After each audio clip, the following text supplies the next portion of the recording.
Excuse me. Happy Friday. Friday.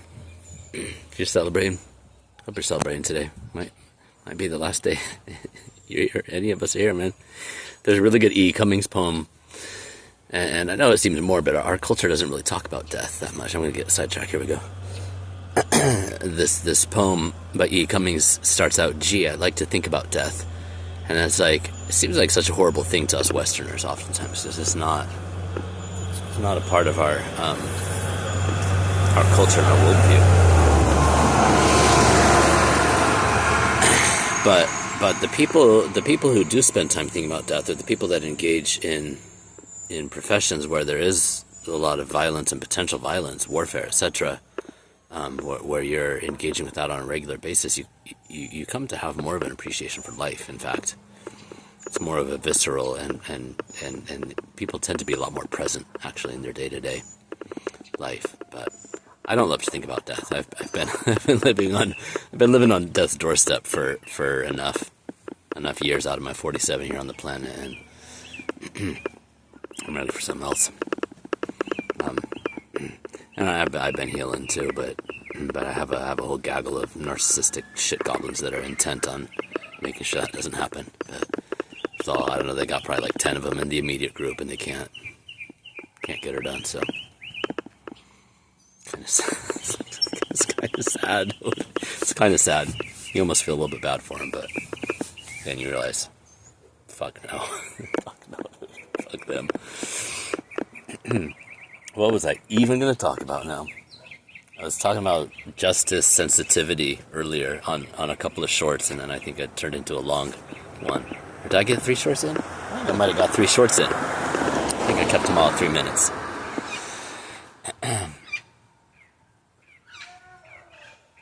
But now I literally did. I think I forgot the thing that I was going to say.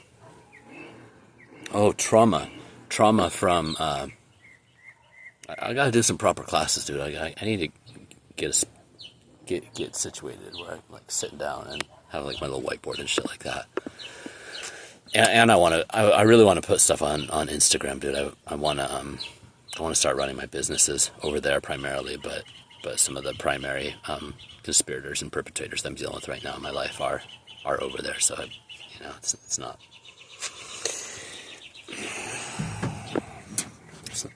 It's not. I don't know. It's a lot that I'm navigating in legal and business stuff and financial stuff. So, but it seems like a really good platform. I've gotten so much engagement over there with things I've done, and so far, I've just been posting here on YouTube for like 4 months now, and just doing it to do it because using my voice and healing and doing the stuff that I'm doing right now was, this is what I was supposed to be doing like 4 years ago when I started studying and investing pretty heavily in my coaching education, like upwards of $10,000 in various classes and courses that I took over a few years. So anyways, this is that. I'm doing it anyways. And, this channel is very likely to evolve. It's probably going to be more tarot and astrology focused. And I'll do more of the business and coaching stuff on another platform. Or maybe I'll just separate out the channels because the audiences tend to be quite different. Although, one of the things I've kind of fallen in love with YouTube over the last couple of years and small creators and spiritual channels especially. Because, one of the things in business is that artists tend to have a really hard time making it in the world. And creatives and all businesses, 96% of businesses fail. It's a little, not very well known statistic because it is such part of the American dream, or the human dream for so many of us, is having our own business, but they usually fail. You're almost guaranteed to fail. Not to dissuade you if that's what you're doing right now, but this is why having a mentor and coach and stuff like that can be so incredibly helpful, and learning as much as you can about it going into it. But creative people don't usually have a business background. They don't usually have a lot in terms of like, they usually have their art or their craft or their product or whatever it is that they're selling or doing. And they tend to be really good at that. People that go into business for themselves are usually at a very high level at those things. But that doesn't have anything to do with business. It's a little fragment. It's like 3% of what a business is whatever you're doing or selling. So Having a business coach is profoundly impactful, and it can make the difference between survival or not of your business, and then between growing or not, thriving or not, living in complete stress until you break down and then shrink back down and just stay as a one-person operation, which is what most businesses do when they get really close to success. They'll kind of hit that glass ceiling and then take themselves back down, because they don't have the tools and the techniques and the tactics and the wisdom and the understanding of business mindset, because you can't be a operator owner forever, and most people need passive income streams as well. Assets and income streams are really important to have, so that you have money coming in, whether you're working, producing for YouTube, whether you're making videos or not. You should have money coming in every month.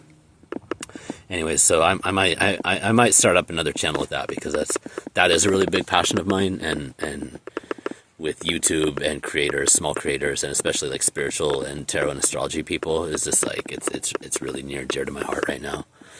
So I'm formulating all that as we speak. I should probably just do another fucking video, because I'm on the back camera, so I don't know, we're probably 5-6 minutes into it right now. The thing that I was going to say, having to do with injustice, dysphoria, and sensitivity, and also trauma and CPTSD, and how underdiagnosed it is, and often it's not diagnosed. It's considered part of the person's personality, or they forgot about the shit that even caused the trauma, the CPTSD, the PTSD, the injuries to the nervous system. There's another class, and this for me is super relevant, because I've been getting flushed around and around the swimming pool of all these different broken systems over the past 18 months / 47 years. And institutional betrayal is another cause of trauma that is way under-recognized, but very, very real to the nervous system. When you're going to the people, whether it's your parents, and this is what causes PTSD and CPTSD, when your parents are the unsafe ones, when they're the ones supposed to protect you and they're the ones injuring you, but also like social institutions, doctors, lawyers, politicians, police officers especially, these ones that are supposed to be protecting us. And when you're going, when you're dealing with these institutions, and they ignore you or actually attack you and cause further harm in various ways. It doesn't have to be a physical attack. Like every type of attack harms our nervous system in the same ways, because they all, our survival, our physical survival depends on all of them when it comes down to it. We live in complex, socially and financially extremely complex societies, and it's all tied in together. That's why when people weaponize social systems, defamation, stuff like that is so incredibly damaging, and why many people never get back up from it. Many people never even know what happened. Suddenly people start acting weird, and then all of a sudden their business falls apart, and all of a sudden they don't have any relationships, and their family turns on them and doesn't talk to them anymore. And this could all be the doing of like one or two people. They just decided they hate this other person, and they're kind of like spread a bunch of shit about them behind the scenes. It's really wild, but yeah, institutional betrayal is actually extremely common. I mean, obviously, especially for people of color and for women, but any vulnerable people. I'm dealing with a lot of like invisible illness type stuff, and have been for a while, and chronic things. A lot of people that have disabilities that's like not visible on the outside, especially like dealing with mental health stuff. And there's really no divide between mental and physical health, man. All of that it's just part of our cultural belief system that's broken and not accurate. But I was thinking about that. Is that my fan club? This might be some of my fan club, dude. Ops have been hopping this week.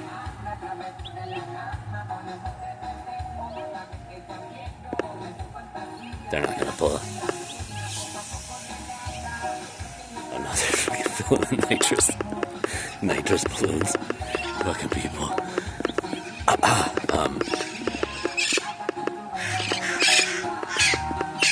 got a bunch of cameras here, so they don't generally try anything right on this block. It's exhausting though, man. It's exhausting because all of my physical and mental health stuff. Like, the people that are attacking me and trying to take me out, they know about all of them, dude. And they know that's why their sentences are, like, through the roof, multiplied many, many times over. In both the civil and the criminal spheres. It's pretty wild, because institutional betrayal. People, including my own family members, my own parents, you know. I want to get in. I can't get into too much of the detail on here, obviously.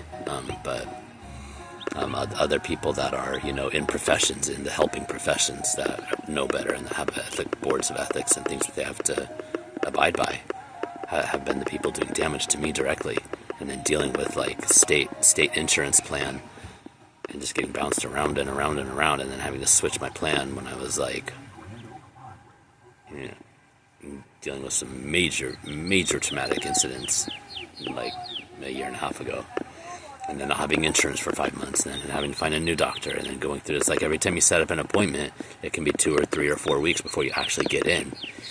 And with the way the state insurance is here, if you want to change doctors, you just gotta pick one out of the book.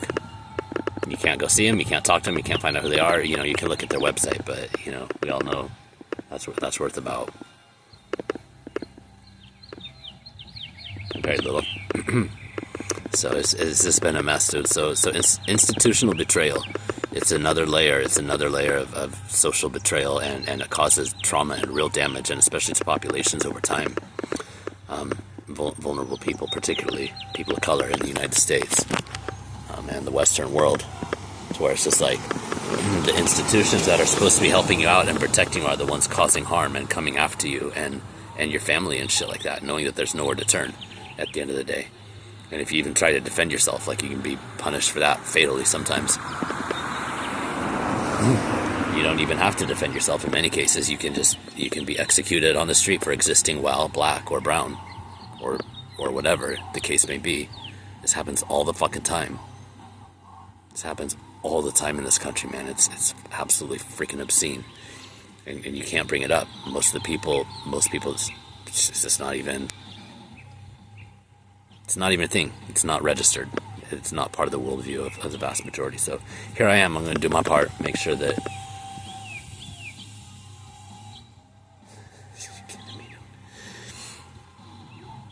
I register it wherever I can, man. I'm going to use my voice. As long as I'm here on the earth, I'm going to use my voice and my body and my resources and everything that I have to fix things and build a new freaking world. Maybe it is one of the ops, dude.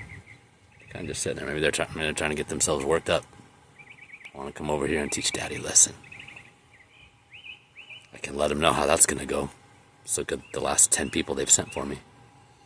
But the ones sending them are probably not informing the newer ones of everything they've tried so far. I'm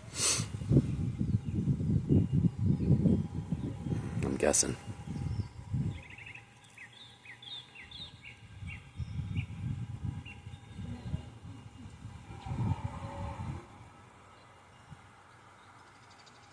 Trying to put some big boy music on. I don't know. Maybe they're getting themselves worked up.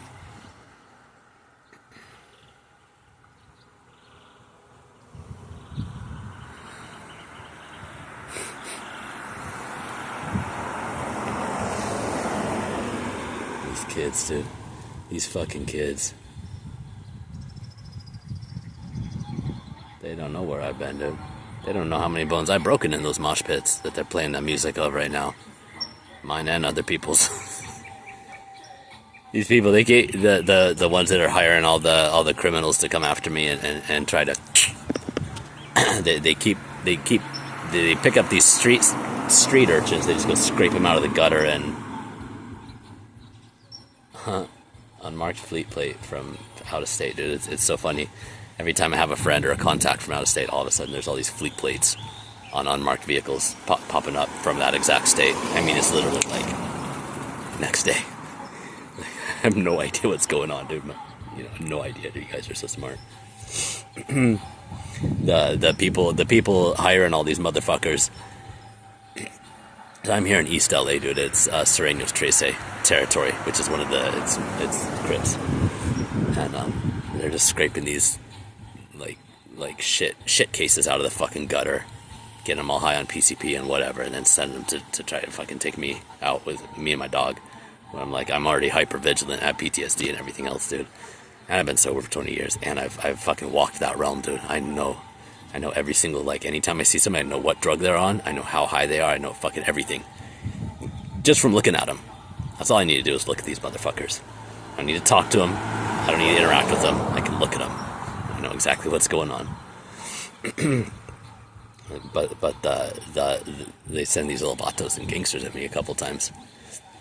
And, like, I used to run around with Serenos, dude. Like, back in Colorado, in Denver, and they're on the Front Range.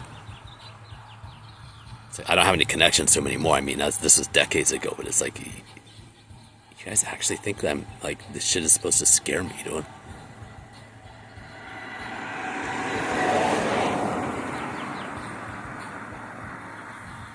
I've been there, done that. I've done the fucking work. I got the t-shirt. Thank you very fucking much.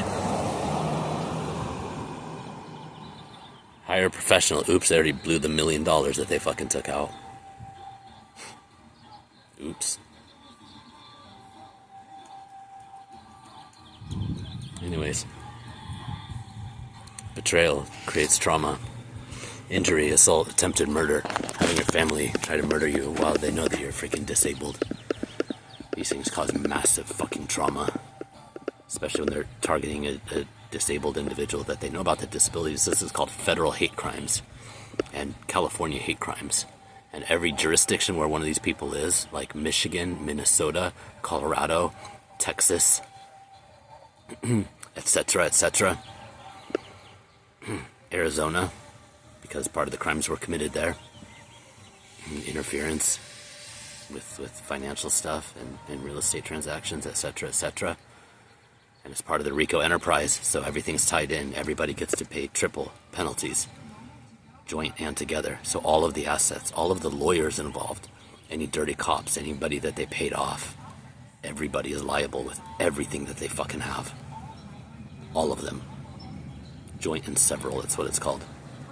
In terms of criminal penalties, harder to prove, but it's going to be really easy in this case.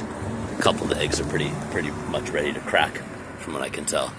And the other ones don't need to be ready to crack. You could fart on them and they'd shatter. They're all... It's 3 strikes in California. And all these people have like 10 to 15 felony charges. So it's going to be life without parole, at best, for all of them.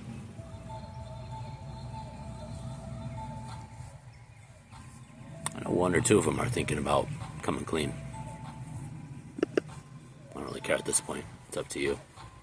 You know, they'll probably lower your charges or whatever. If you're the first person to come out, tell them everything that happened and everything that you know, you might get it reduced down really far, 6 months or a year, something like that. And I'll drop all the civil shit. I don't care. All these motherfuckers know that I don't give a fuck about the money. The books that I'm gonna write coming from this, movies maybe. Who knows? I don't care. It'll be enough, dude. We'll make millions. This shit is so Hollywood, dude. So Hollywood. So far beyond Hollywood. Beyond the wood, dude. I called it. I called it in my very first vision board 2019. Almost everything in that book has come to pass now. And I've got like 5 more of them that I've made over the past few years. A lot of that stuff has, where it's starting to. All the archangel magic that I did, I learned some shit about working with archangels a few years ago. It's a little more involved process. It takes, you know, these rituals and processes take about 2 weeks. So you gotta be committed, but they tend to play out over the course of like 1 to 3 years. And I'm seeing a bunch of those. I'm seeing a bunch of those now from 2022 and 23. It's fucking wild, man. It's fucking wild. But the shit works. You can't twist it around, dude. You gotta be on the right team. If you want to be on the good guys team, you gotta do the good guy things. If you want to do God's work, it comes down to love, compassion, honesty, self-reflection. Everything else is, you know, gravy and butter, whatever. But if you need help, you know, any prayer will suffice. Dude, the angels are listening. God is always listening. But if you want really powerful angelic and archangel magic, dude, that's available as well. And it works. From what I've seen. From what I've seen so far, it works without fail. But because it's involved, it can take a lot of time. And because there's so many other variables that we're not cognizant of. Other timelines, other people, things that have to be arranged for everything to happen. Anyways, dude, these people are comical. I know I've gone in like 20 different directions now with this. But when you guys gonna give up, dude?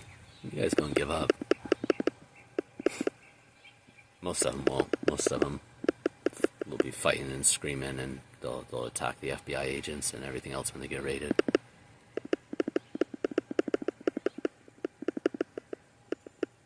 It's just so weird to me. So weird to me. All of them know.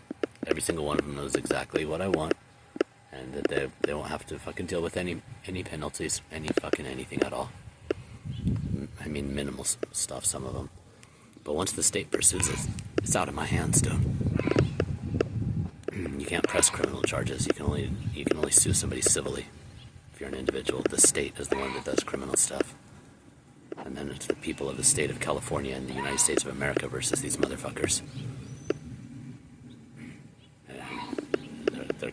They're gonna splatter like the shit they've been trying to throw everywhere else their whole fucking lives, dude. It's gonna take 15 minutes for any of them. They're just not made. They're not made of the right stuff. Take care, Daddy Line.